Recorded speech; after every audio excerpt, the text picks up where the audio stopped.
Om Namo Bhagavate Vasudevaya. Om Namo Bhagavate Vasudevaya. Narayanam Namaskritya Naram Chaiva Narottamam Devim Saraswatim Vyasam Tato Jayamudire Nashtaprayeshu Bhadreshu Nityam Bhagavata Sevaya Bhagavati Uttam Shloke Bhaktir Bhavati Naishtiki. So continuing with our discussion on Srimad Bhagavad Gita, chapter 10, the opulence of the Absolute. Text number 6 onwards.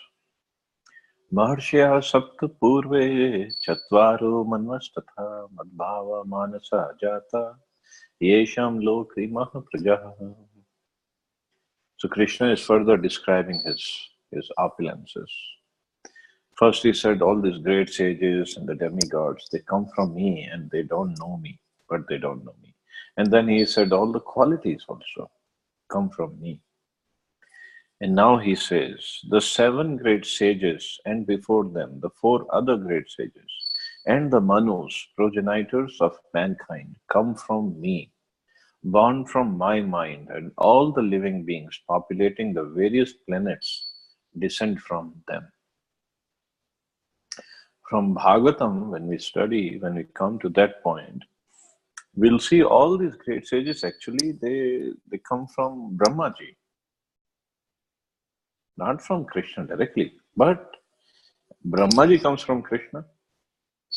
So indirectly he is saying they all come from me. The Lord is giving a genealogical synopsis of the universal population. Brahma is the original creator, born out of the energy of the Supreme Lord, who is known as Hiranyagarbha.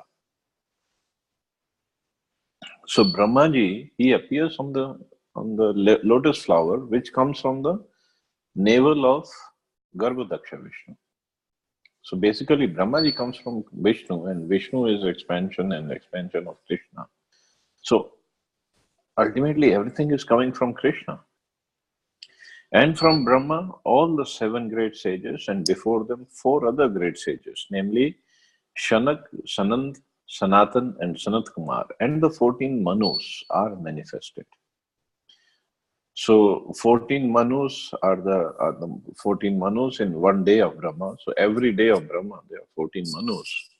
So Krishna, even if you go with one day of Brahma, then all these progenitors of mankind or great sages, they come from Brahmaji, or Brahmaji comes from Krishna. And here Krishna in the shloka, he says, born from my mind. Means Krishna or even Garbhodaksha Vishnu, he just desires and everything happens. Brahmaji has to follow the instructions of Krishna. Krishna or Vishnuji just desires, and that's it, the whole creation happens. So all these 25 great sages are known as the patriarchs of the living entities all over the universe. There are innumerable universes and innumerable planets within each universe, and each planet is full of population of different varieties. All of them are born of these 25 patriarchs. Well, the 4 Kumaras, they wanted to remain Kumar. They didn't want to help Brahmaji in creating the population, but still their names are there because they were the original, they were the first progenitors of Brahmaji. They're the first kids of Brahmaji. All of them are born of these 25 patriarchs. Brahma underwent penance for 1,000 years of the demigods before he realized, by the grace of Krishna, how to create. Then from Brahma came Shanak, Sanand, Sanatan, and Sanat Kumar, then Rudra, and then the 7 sages. And in this way, all the Brahmins and Kshatriyas are born out of the energy of the Supreme Personality of Godhead. Brahma is known as Pitamaha, the grandfather, and Krishna is known as Prapitamaha, the father of the grandfather. So because Brahmaji appears from Krishna's expansion. That is stated in the 11th chapter of the Bhagavad Gita. So that is the position of Krishna actually. Text 7. Etam vibhutim yogam cha mamyo veti tatvataha yo so avikalpena yogena yujjate natra sanshaya. One who is factually convinced of this opulence and mystic power of mind engages in unalloyed devotional service. Of this there is no doubt. So avikalpena yogena yujjate yanatra sanshaya. Of course, Krishna says in the shloka, Yogen. Yogen means he connects with me, understanding all my opulences. And without, in this, there is no doubt. The highest summit of spiritual perfection is knowledge of the Supreme Personality of Godhead. Unless one is firmly convinced of the different opulences of the Supreme Lord, he cannot engage in devotional service.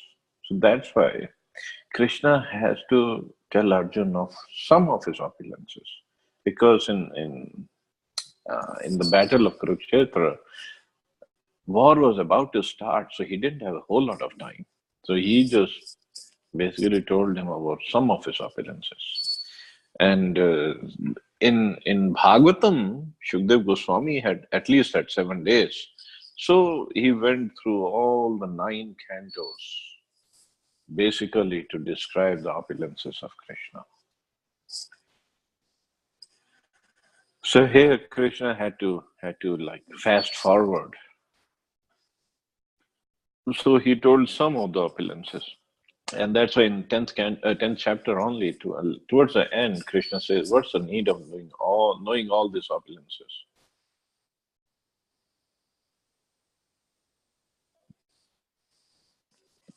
Because whatever you see, just difference. Means he had so much more to tell, but he didn't have time, so he didn't go through all.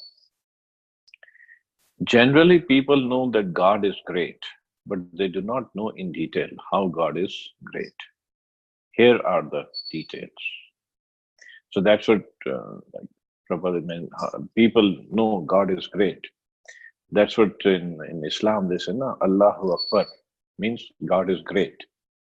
But how great he is? The details are missing there. The details are mentioned here. If one knows factually how God is great, then naturally he becomes a surrendered soul and engages himself in the devotional service of the Lord.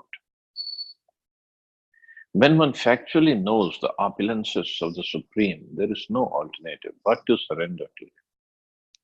And especially when he is showing all the opulences. In 11th chapter, he shows his Virat Roop. Then after that, when he says, Arjun, you surrender unto me, Arjun had no hesitation actually afterwards. Of course, Arjun was already surrendered in 10th chapter only. Later on, he will tell. But this is for us to understand. When Krishna says, surrender unto me, when Krishna says, Man manabha mad bhakto, become my devotee, think of me, worship me, pay obeisances unto me, then we should not have any hesitation that Krishna will take care. And when Krishna says, Yoga Kshemam Vahamiham, I personally, for the people who are surrendered unto me, I personally carry what they lack and I preserve what they have. So we should not have any doubt. So because of the doubt, we don't surrender. So faith, when the faith is there, faith develops. Of course, faith develops slowly. I'm not saying we fully surrender. Of course, even if we do, Krishna will take care. But let the faith develop gradually. But let it develop. It's not like we should, throughout our lives, we remain agnostic and I have my doubts and I don't believe God is there, if he is there, or who has seen it, this, that. These are unnecessary doubts. So even if the doubts are there, we should go to somebody to clarify and then try to follow.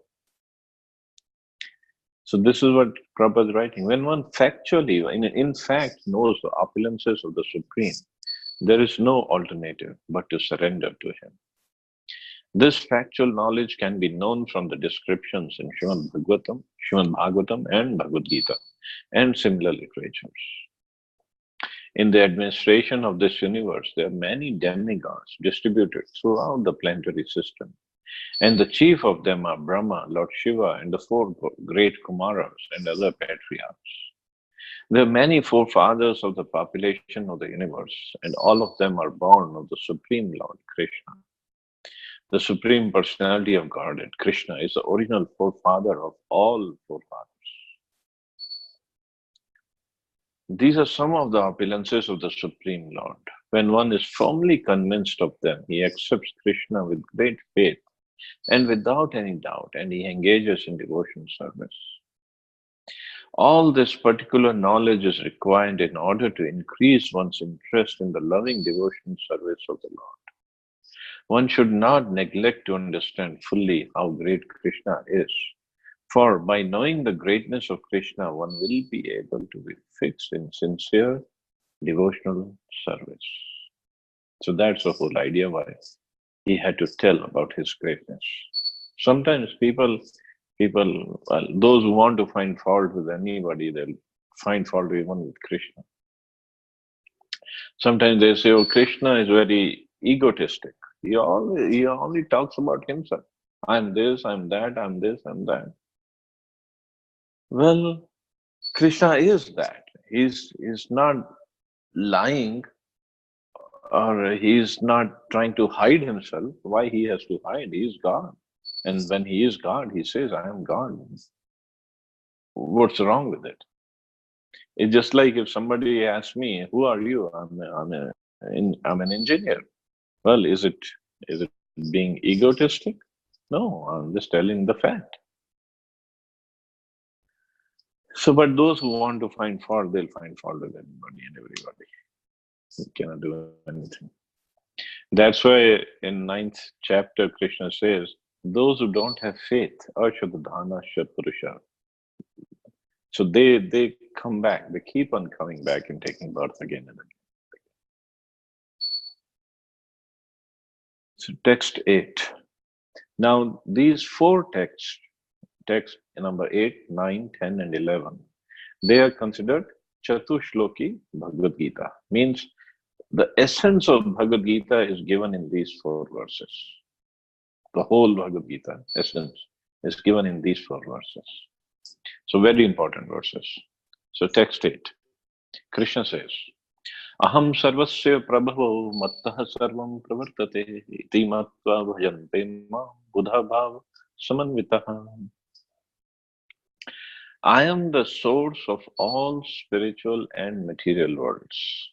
Aham sarvasya prabhava. Sarvasya means everything comes from me.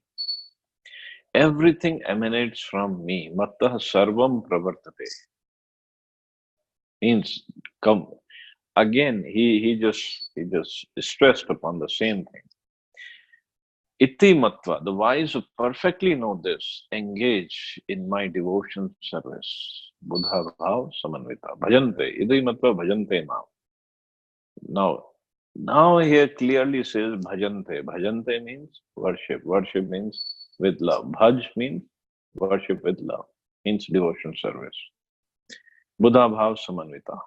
The wise who perfectly know this engage in my devotion service and worship me with all their hearts. So he did not say that they meditate upon me. They worship me, they do devotional service unto me. A learned scholar who has studied the Vedas perfectly and has information from authorities like Lord Chaitanya, and who knows how to apply these teachings, can understand that Krishna is the origin of everything in both the material and spiritual worlds. And because he knows this perfectly, he becomes firmly fixed in the devotion service of the Supreme Lord. He can never be deviated by any amount of nonsensical commentaries or by fools. All Vedic literature agrees that Krishna is the source of Brahma, Shiva, and all other demigods. But there are still people who say Krishna and Balram, they came from Vishnu. To do their pastimes, to perform their pastimes, they do come from through the body of Vishnu, but actually Vishnu is not the source of Krishna. Krishna is the source of Vishnu. So it's a half knowledge or partial knowledge. They say that. Here Krishna is clearly saying, Aham Sarvasya Prabhava. Everything, material, spiritual, comes from me. In the Atharvaveda, it is said it was Krishna who in the beginning instructed Brahma in Vedic knowledge and who disseminated Vedic knowledge in the past. Then again in the Narayana Upanishad says, the Upanishad, then the Supreme Personality Narayan desired to create living entities. From Narayan, Brahma is born, and from Narayan, the patriarchs are also born. From Narayan, Indra is born. From Narayan, the 8 Vasus are born, and from Narayan, the 11 Rudras are born, and from Narayan, the 12 Adityas are born.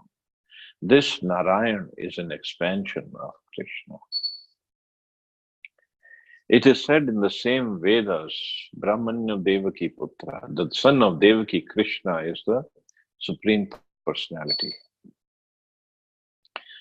Then it is said, in the beginning of creation, there was only the Supreme Personality, Narayan. There was no Brahma, no Shiva, no water, no fire, no moon, no heaven and earth, no stars in the sky, no sun. It's also said that Lord Shiva was born from the forehead of the Supreme Lord. Thus, the Vedas say that it is the Supreme Lord, the creator of Brahma and Shiva, who is to be worshipped. So Prabhupada is quoting different scriptures to establish Krishna's topmost position. Lord Krishna is the source of all generations, and he is called the most efficient cause of everything. He says, because everything is born of me, I am the original source of all. Everything is under me. No one is above me. There is no supreme controller other than Krishna.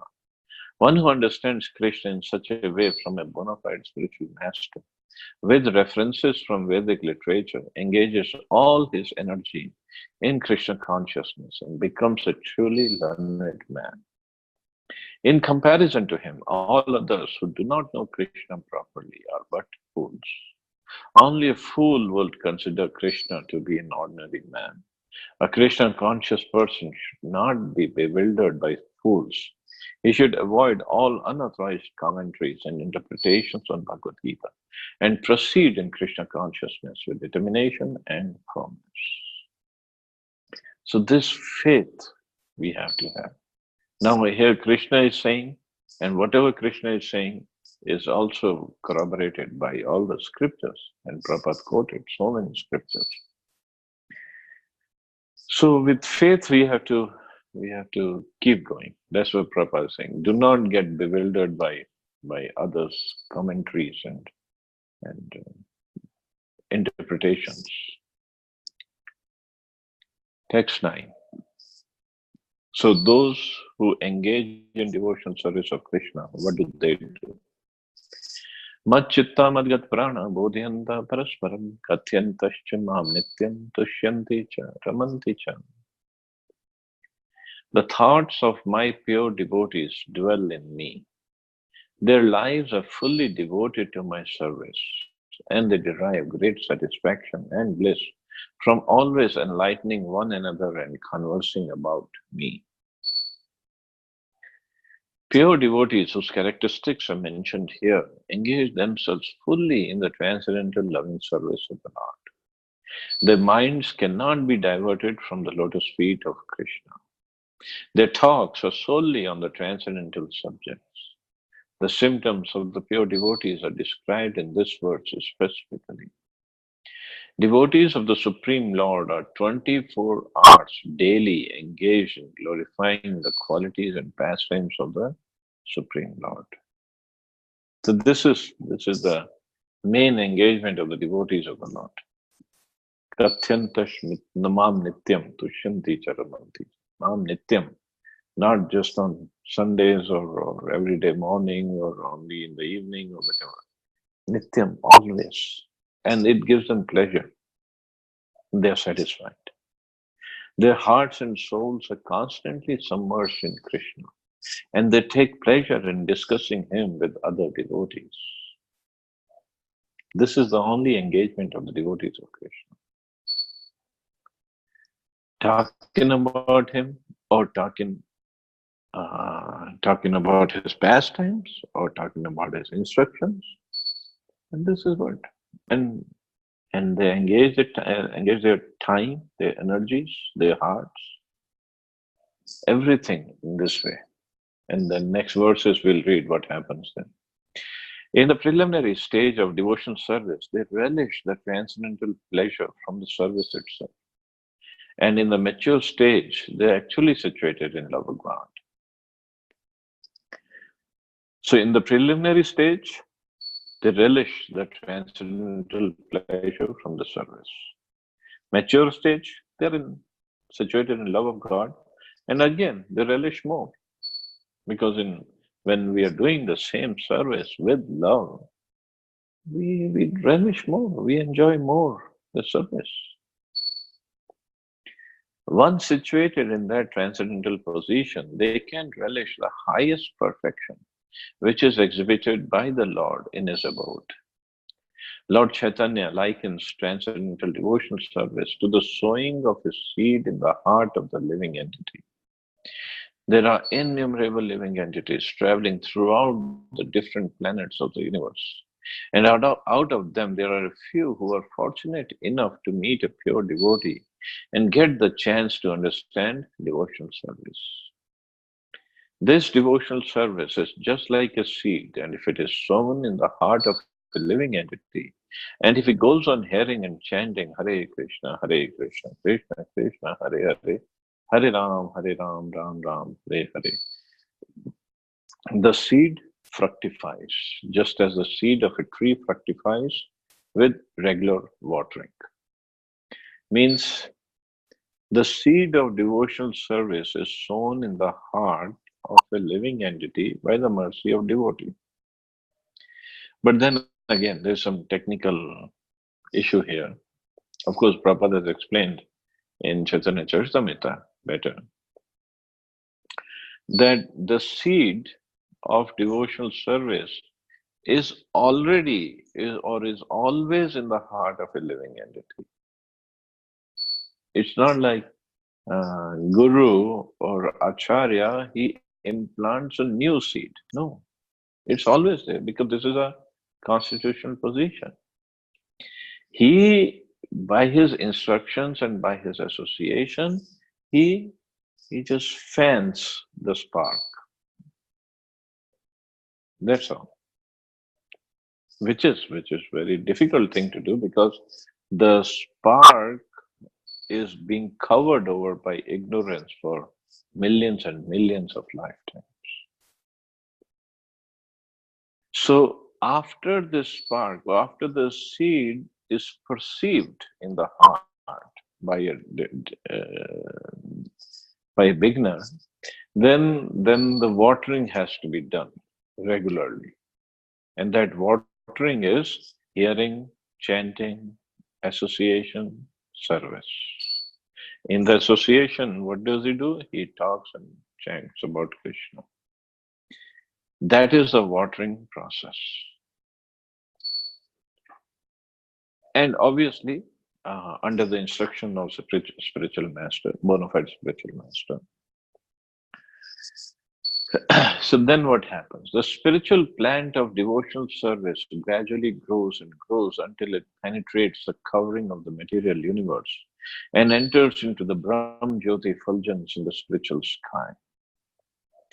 So here Prabhupada, although he writes the spiritual plant of devotional service, but in Chaitanya Charitamrita it is more explained that it's not a plant, it's a creeper. It's a bhakti lata. Why bhakti lata? Why not bhakti vriksha? The reason being, Bhakti Lata, the creeper, always needs the support of something to grow. So we cannot perform bhakti without the help, without the association, without the the divine blessings of others. So we are always dependent in bhakti on devotees. So then it grows and grows and grows. When we remain in the association and keep on watering the seed. And then what happens? It enters into the Brahm Jyoti Phalas. In the spiritual sky, also that plant grows more and more until it reaches the highest planet, which is called Golok Vrindavan, the supreme planet of Krishna. Ultimately, the plant takes shelter under the lotus feet of Krishna and rests there. Gradually, as a plant grows fruits and flowers, that plant of devotional service also produces fruits, and the watering process in the form of chanting and hearing goes on. So, Prabhupada also mentioned this plant of devotional service is fully described in Chaitanya Charitamrita, Madhya Lila, chapter 19. So, when we keep on nourishing this plant, nurturing this plant, it keeps on growing, growing, growing, growing, growing, and until it reaches the Golok Vrindavan and the lotus feet of Radha and Krishna, where it rests and it produces the fruits and flowers.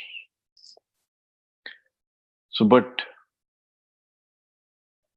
what is that plant? I mean, when we walk around, do we have from our heart literally a creeper growing, and then we can compare everybody's creeper, or your creeper is taller than mine?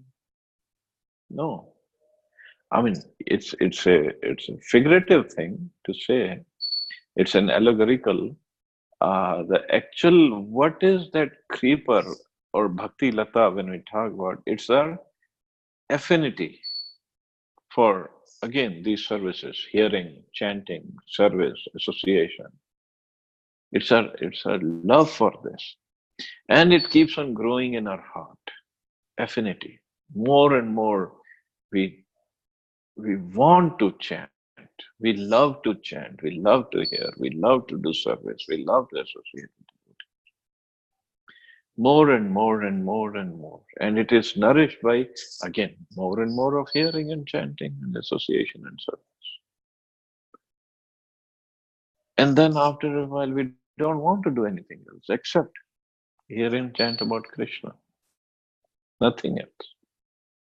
Nothing else will distract us or divert our attention from Krishna. Nothing. But at the same time, I'll try to post that what Prabhupada is writing about Madhya Lila chapter 19 is wonderfully explained over there. The creeper or the plant is there and it's being nourished in our heart. But just like a beautiful garden, if a person has a beautiful garden, he always keeps a fence around it because he doesn't want any animals to come in and destroy the garden. But one animal can come even with the fence. So one has to be very careful with that animal. And when he comes, he can just destroy anything and everything. And that is called a mad elephant. Mad elephant. I mean, elephant itself is very strong, very powerful animal. And if he becomes mad, then there's no guarantee what he is going to do and what he is not going to do.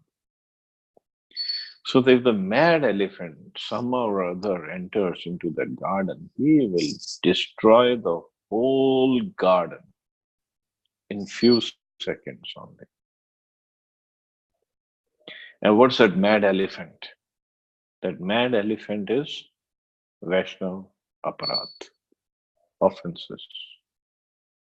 Not just Vaishnav, all kinds of offenses. So that's what we have to be very careful of, not to commit the offenses. And when the offenses we commit, this mad elephant enters into the garden and he will uproot the creepers and he will trample the creepers. He'll just kill them. Means the bhakti is, of course, whatever bhakti we have done, it cannot be destroyed, but our progress can stop right there. That's a big obstacle. So that's what we have to be very careful of.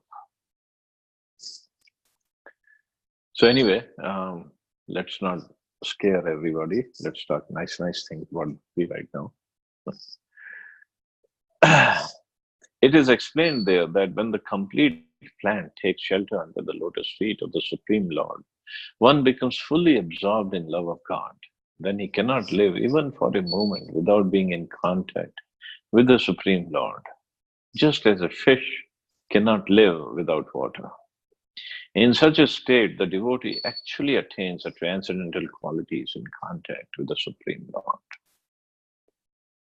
So he actually attains the transcendental qualities. The Srimad Bhagavatam is also full of such narrations about the relationship between the Supreme Lord and his devotees. Therefore, the Srimad Bhagavatam is very dear to the devotees, as stated in Bhagavatam itself. Bhagavatam Puranam Amlam Yad Vaishvavanam Priyam. In this narration, there is nothing about material activities, economic development, sense gratification, or liberation. Srimad Bhagavatam is the only narration in which the transcendental nature of the Supreme Lord and his devotees is fully described. Thus, the realized souls in Krishna consciousness take continual pleasure in hearing such transcendental literature, just as a young boy and girl take pleasure in association. So this is what Srimad Bhagavatam is. It's complete narration of transcendental nature of Krishna and his devotees. And devotees, they just love to read and hear and chant Srimad Bhagavatam. That's why Bhagavatam is very dear to the devotees. Very dear.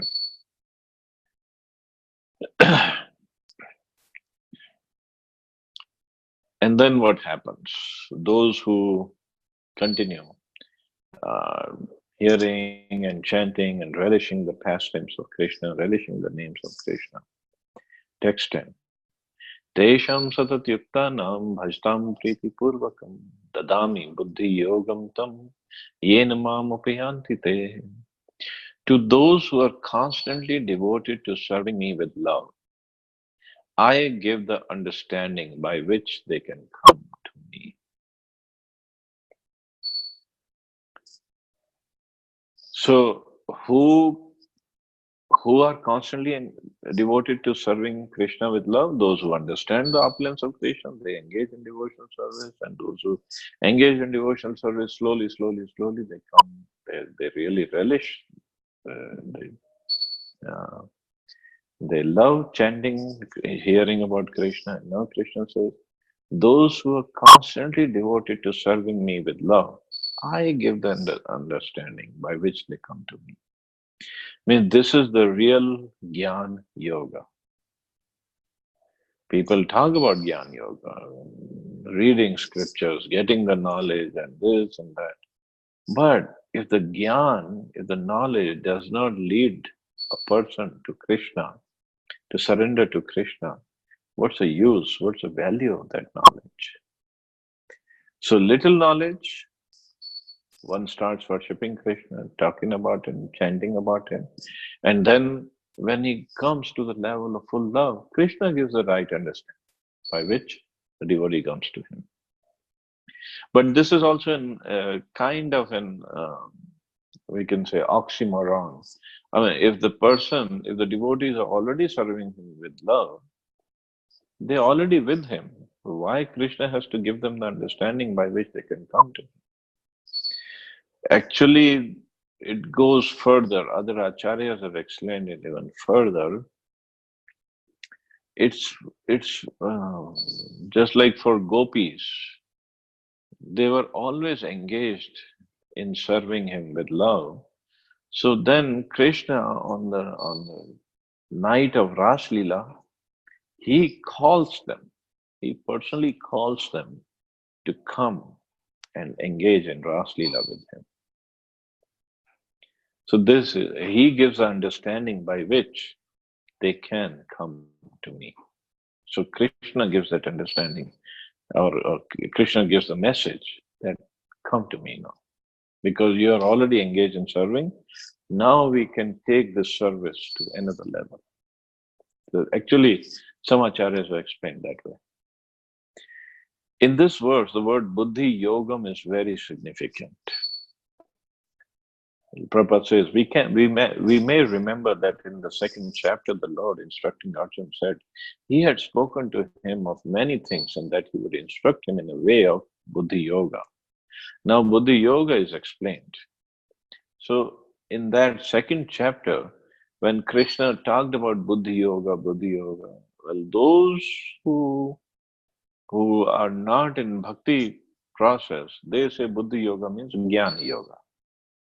By buddhi, we have to understand Krishna. But here, the word buddhi yoga, real buddhi yoga is for devotees. Krishna gives them more knowledge, or Krishna gives them the understanding. Krishna gives them the real buddhi by which they serve him more. So that's why in that chapter, Prabhupada, whenever the term buddhi yoga came, he translated it as bhakti yoga. Because of this verse here in 10th chapter. And in this verse, whatever Krishna is describing buddhi yoga is actually highest perfection of bhakti yoga. Now, buddhi yoga itself is action in Krishna consciousness. That is the highest intelligence. Buddhi means intelligence, and yoga means mystic activities or mystic elevation. When one tries to go back to Godhead and takes fully to Krishna consciousness in devotional service, his action is called buddhi yoga. Means one who really has intelligence, he will do nothing but serve or surrender unto Krishna. In other words, buddhi yoga is a process by which one gets out of the entanglement of this material world. The ultimate goal of progress is Krishna. People do not know this. Therefore, the association of devotees and a bona fide spiritual master are important. One should know that the goal is Krishna, and when the goal is assigned and the path is slowly but progressively traversed, and the ultimate goal is achieved. When a person knows the goal of life, but he is addicted to the fruits of activity, he is acting in karma yoga. When he knows the goal of life, but he is still, because of whatever reason, addicted to fruits of activities. Means he likes the karma phala. So it's called karma yoga. It's not karma yoga if a person is working in his office or working in his business or working as whatever, politician or whatever, and he is doing his work nicely, but no link with Krishna. No, not knowing the goal of life. They say, I'm doing karma yoga. That's not karma yoga. There's no yoga. There's no linking with Krishna. This is karma yoga. And when he knows that the goal is Krishna, but he takes pleasure in mental speculations to understand Krishna, he's acting in Jnana Yoga. So Jnana Yoga is yoga if the Jnana is connecting one to Krishna, connecting one with Krishna, and he knows the goal is Krishna. And when he knows the goal and seeks Krishna completely in Krishna consciousness and devotional service, he is acting in Bhakti Yoga or Buddhi Yoga, which is the complete yoga. This complete yoga is the highest perfectional stage of life. A person may have a bona fide spiritual master and may be attached to a spiritual organization. But if he is still not intelligent enough to make progress, then Krishna from within gives him instructions so that he may ultimately come to him without difficulty. The qualification is that a person always engage himself in Krishna consciousness and with love and devotion render all kinds of services. He should perform some sort of work for Krishna, and that work should be with love. If a devotee is not intelligent enough to make progress on the path of self-realization, but is sincere and devoted to the activities of devotion service, the Lord gives him a chance to make progress and ultimately attain to Him.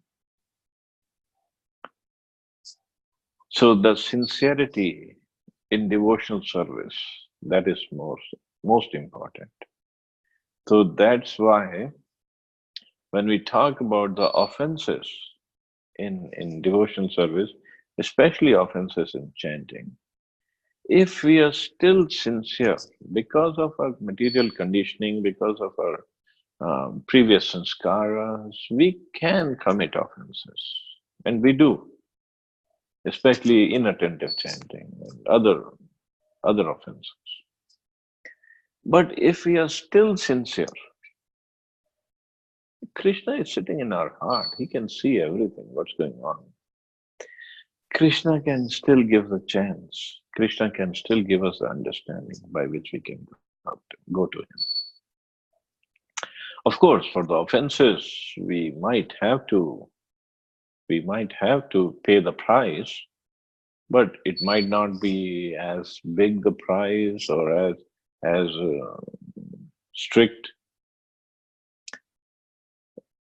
So the main thing is sincerity in our heart. In fact, I think it was yesterday or sometime, it was in yesterday or day before, something like that.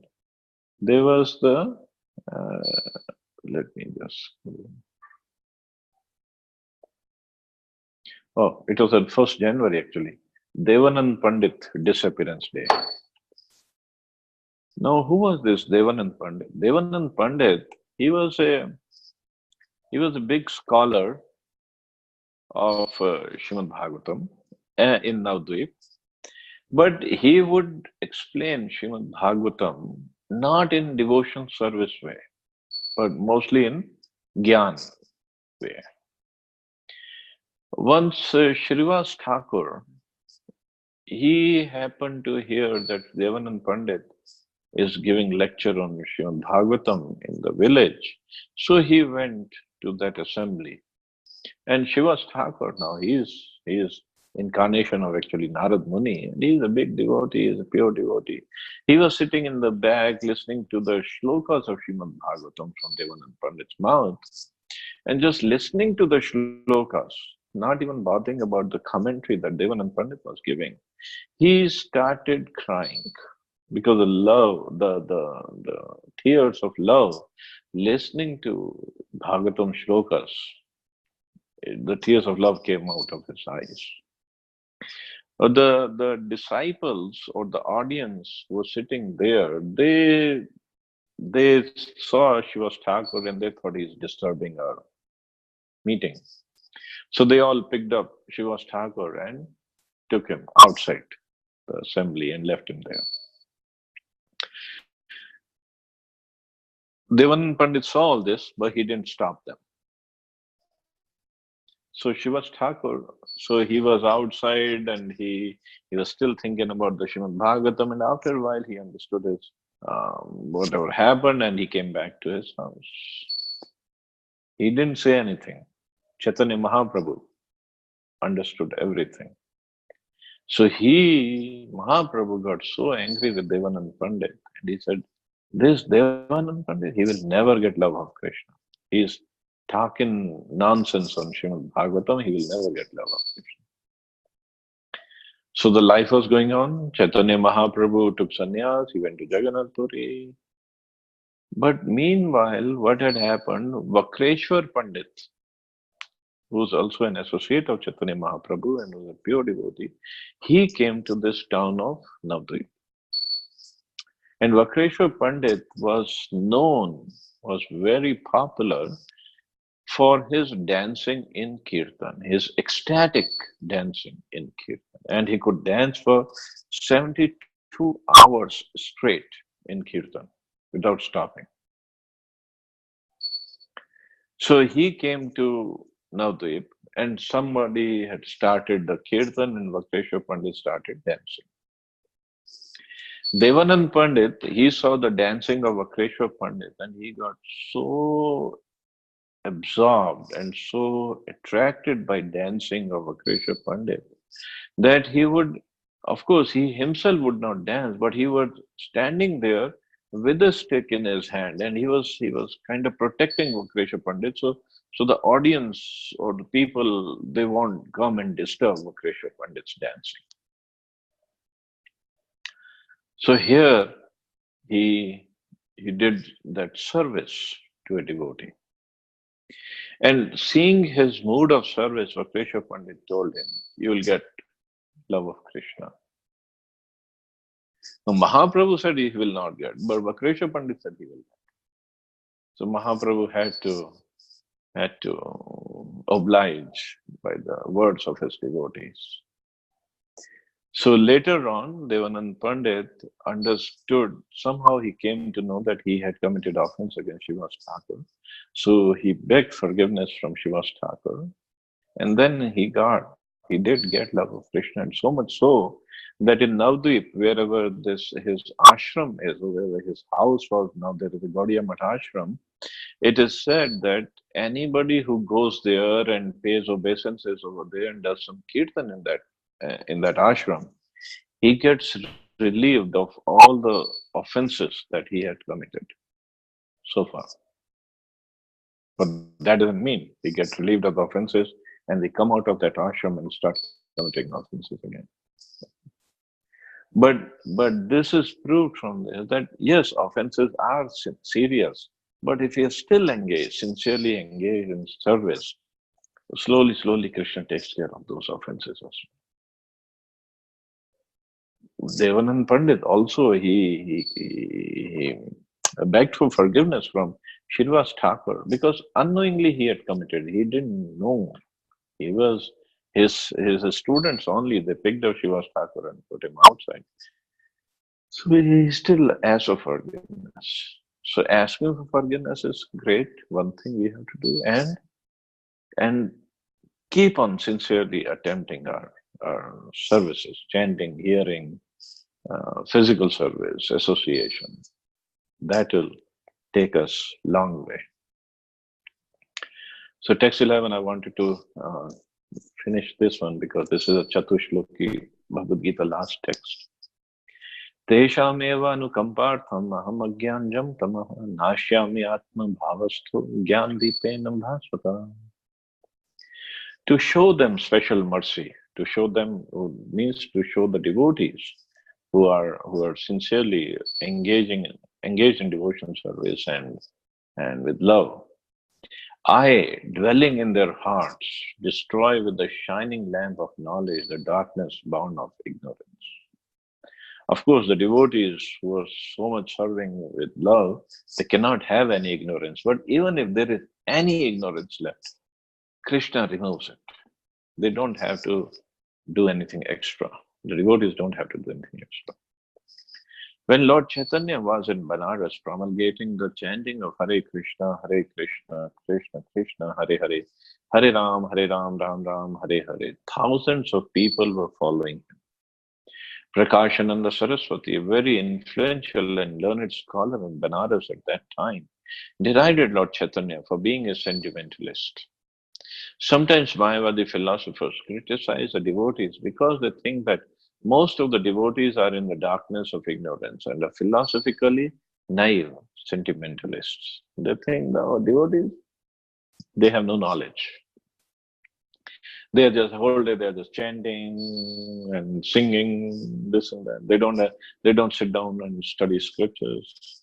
But this is not true actually. Actually, that is not the fact.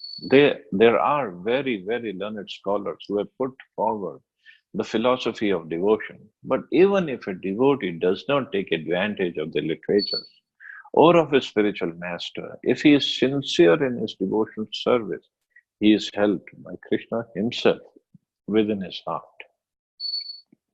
So this sincerity is very important. Not a show bottle devotee, not a show off. Sincerity in our heart to do our services properly. Even if we physically we don't do it properly, but the sincerity should be there. Conditioning was there, so because of conditioning, we might not be able to do things properly. But in the heart, if the sincerity is there, yes, Krishna, I want to do. Prabhupada, I want to chant properly. Prabhupada, I want to serve you properly. This is what pleases Krishna and Srila Prabhupada and the Acharyas. If he is sincere in his devotion service, he is helped by Krishna himself within his heart. So the sincere devotee engaged in Krishna consciousness cannot be without knowledge. The only qualification is that one carry out devotional service in full Krishna consciousness.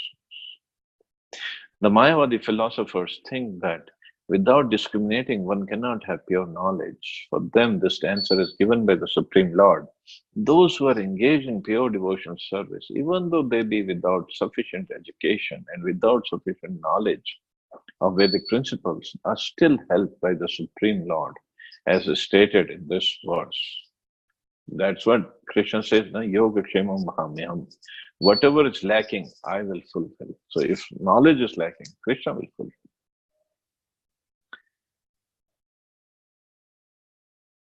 So again, long purport. I will go towards the end of the last paragraph. The pure devotee does not have to worry about the material necessities of life. He need not be anxious, because when he removes the darkness from his heart, everything is provided automatically by the Supreme Lord, who is pleased by the loving devotional service of the devotee. This is the essence of the teachings of Bhagavad Gita. By studying Bhagavad Gita, one can become a soul completely surrendered to the Supreme Lord and engage himself in pure devotional service. As the Lord takes charge, one becomes completely free from all kinds of materialistic endeavors. So let Krishna take charge of our lives. Let Krishna take charge of our heart. All we have to do is sincerely try to chant and to do our other services properly. The sincerity has to be there, that's all. And Krishna is sitting in our heart. He knows the truth. We cannot hide anything from him. Even if we have so many shortcomings, but if we sincerely try, Krishna, please, I want to chant your name. I want to follow the principles. I want to read your instructions in Bhagavatam and Bhagavad Gita and other literatures. I want to preach. I want to do book distribution. I want to do this for you. But I have my limitations. Please help. Krishna will help. He is a person. He is not some energy that will not come and help, not come and listen to our prayers. He will help. So we have to just like this, just raise up the heat. That's all. Hare Krishna. So I'll stop here. See anybody has any questions or comments. Thank you so much, Prabhuji. Thank you so much. And I have two questions. The first one is it, I don't know, correct me if I'm wrong. We talk a lot about aprad and this and that. So is it not necessary that we should not focus on if what aprad we are committing? Instead of, we should focus on chanting, and if we are in touch with Krishna from heart. Because if we are sincere in trying to focus inside that somehow we are connected to him, these aprad and all will not matter this is what I think. मतलब अगर हमें अपराध के बारे में ना सोच के सिर्फ भगवान के बारे में अगर हम सोचेंगे तो शायद वो अपराध होगा ही नहीं. This is what I feel. There are two things. See, if we want to render proper devotional service, like Mahaprabhu also says in Shikshashtam, Trinadapi Shunichena, first quality is to become humble, more humble than a blade of grass, more tolerant than a tree. Tarorapi Sahishana, Manina Manadena, Kirtani Sadati. Don't expect any respect, but still give respect to everybody else. So these four qualities are like the backbone of devotional service. Yes. So when we are sincerely trying to serve, so either we cultivate these qualities or they will be developed slowly. So humility, when humility is there, definitely we will not commit offenses. Exactly. So yes, you're right. We don't have to become offense conscious. We have to become Krishna conscious. But we have to be aware. At least we have to be aware of this. That knowingly I should not commit offenses. Yeah. We should not have any ego. We should be very humble towards everything and each thing we come across in life. Yeah, so we have to be aware of it, but not obviously we have to try to avoid offenses, but we don't have to become offense conscious. We have to become ultimately Krishna conscious. Yeah, and So that way, yes, you're right. and the second thing is that which comes in my mind, that is it wrong to have a thought that I want to read scriptures, I want to read all books, but not to gain any knowledge, but just to be connected to Krishna. Because as for me, I don't want to be any scholar. I don't want to be a great scholar who knows each and everything about Krishna, because he is Ananta. So I just want to be aware of, for my love for him. Means I don't know how to tell you that. Uh, If I understand it right, see, everybody has a different affinity for service. yeah, Some I people agree. like to serve by studying scriptures and preaching more. And there's nothing wrong with that either. Some people Yes, like to serve by doing deity worship. Some people yeah, like to serve by opening big temples or doing big projects. Everybody has a yeah, different affinity to serve. And Krishna is unlimited. You said Ananta. So his service is also unlimited.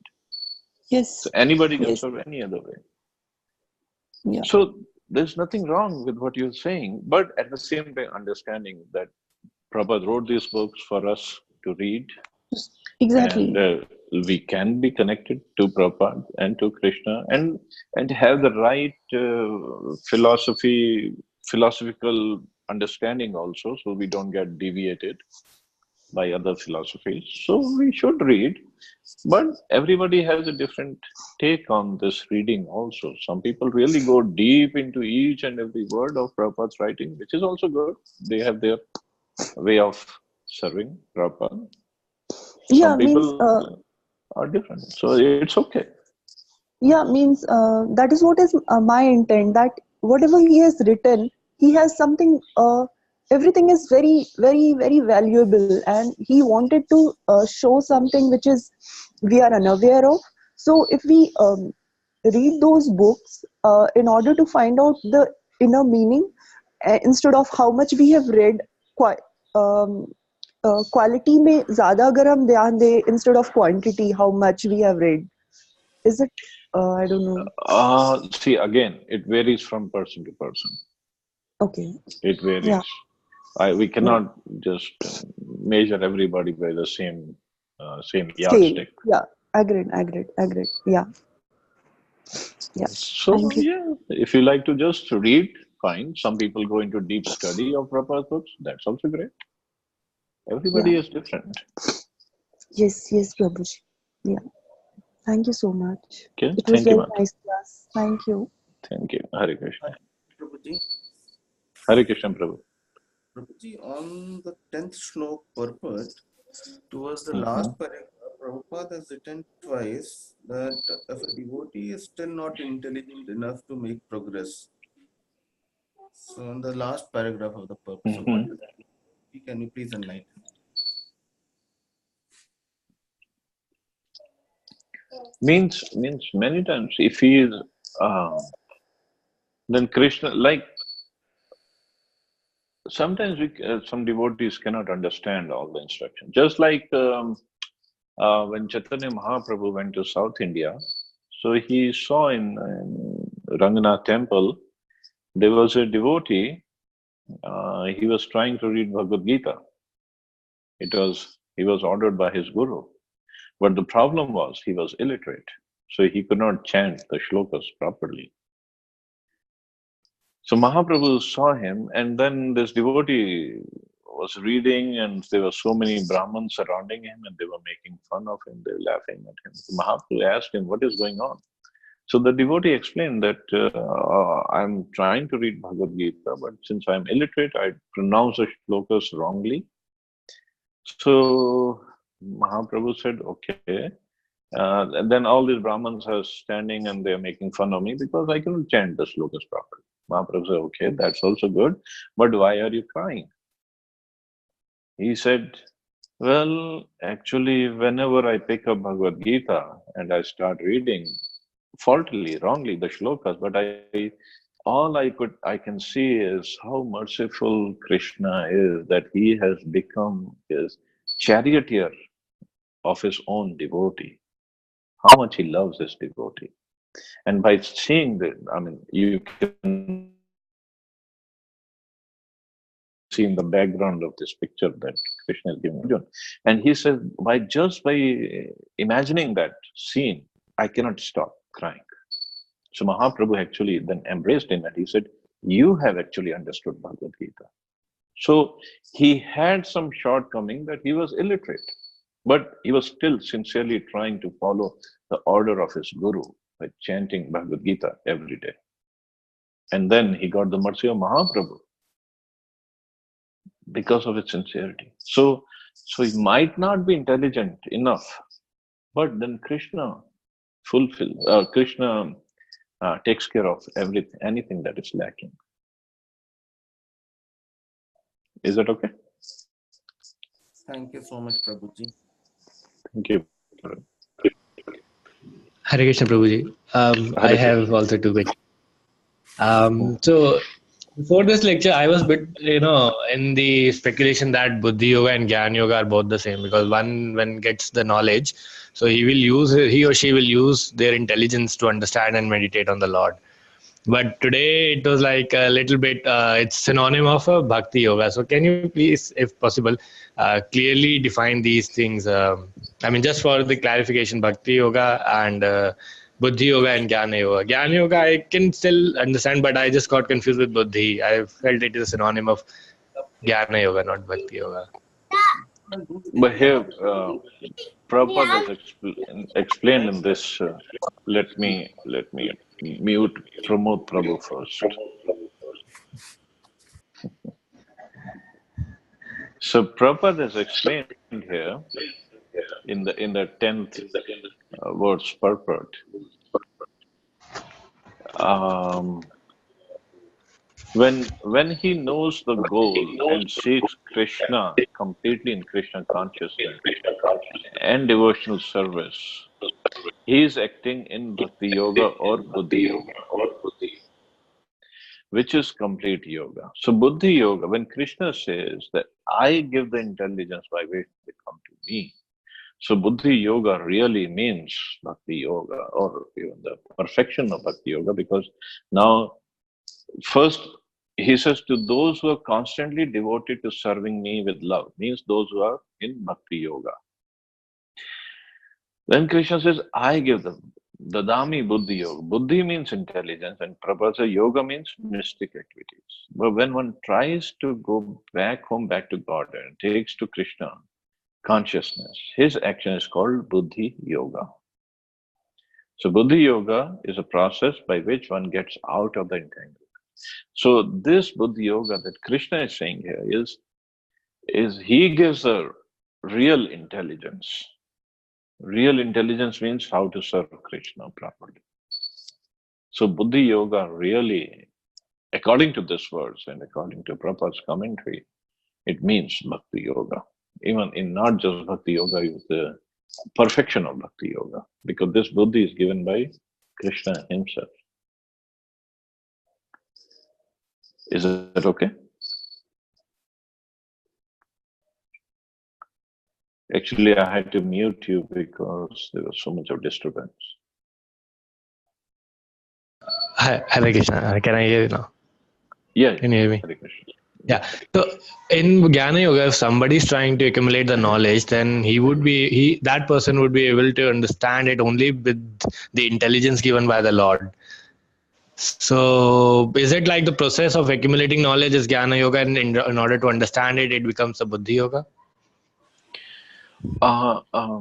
If the Gyan, here Prabhupada explained the Gyan Yoga, no?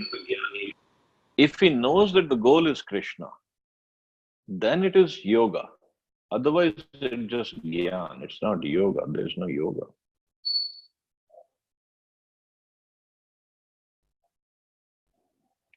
It's not just that just by studying scriptures or literature, we can get connected to Krishna. In fact, they don't. Many times they don't.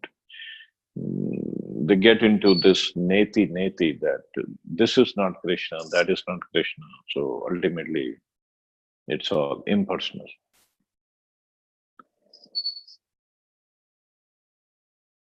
So there won't be any yoga, right? So that is the process of accumulating knowledge, nothing more. Okay. Which is again, it's a step in the yoga ladder, we can say. It is better than just eat, drink, and be merry kind of philosophy. Better than that. But if it is not connected with Krishna, if it is not taking us towards the Supreme Lord, then it's knowledge. It's not Gyan Yoga.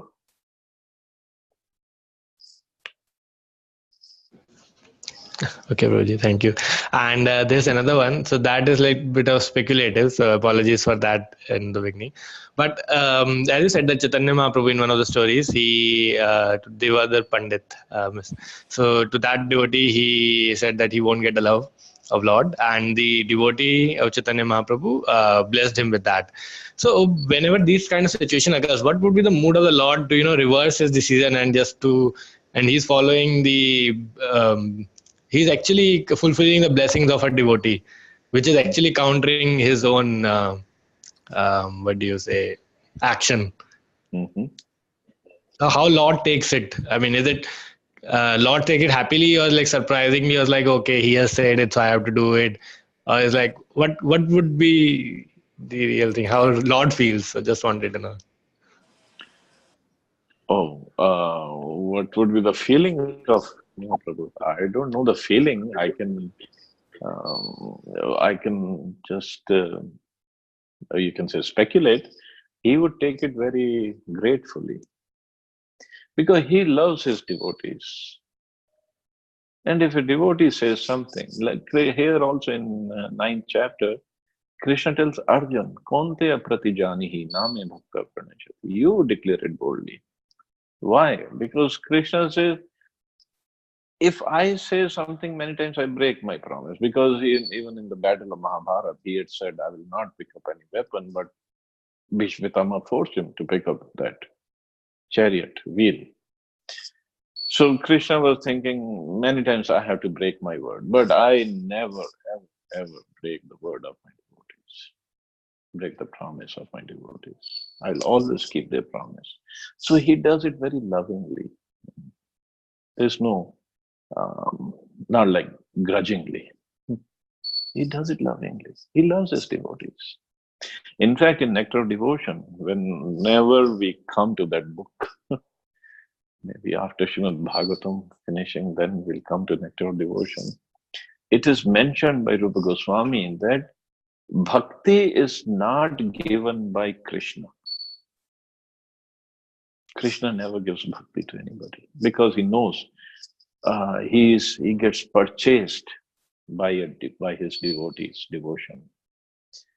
Bhakti is given by his devotees only. It's a sole property of his devotees. They can give it to anybody and every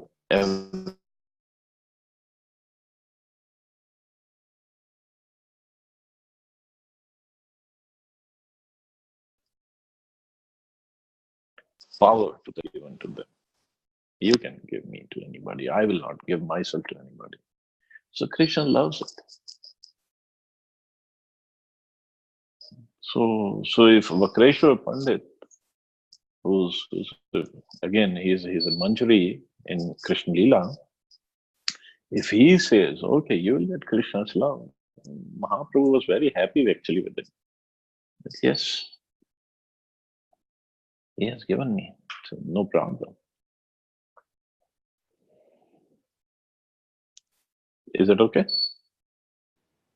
Yeah, Prabhuji. Thank you so much. Thank you so Okay, much. thank you. Subbu Prabhu, I'm waiting for your expert comments. Hare Krishna, Prabhu. No, thank you so Hare much. Krishna. Beautiful lecture again, as usual. Thank you, Prabhu. But not that comment I was expecting. No. I know.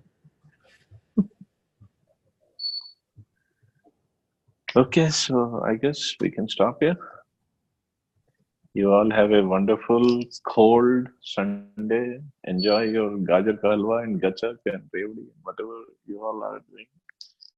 So I'll see you all tomorrow. Hare Krishna. Jai Shri Prabhupada. Krishna Prabhuji, Jai Shri Krishna. Hare Krishna.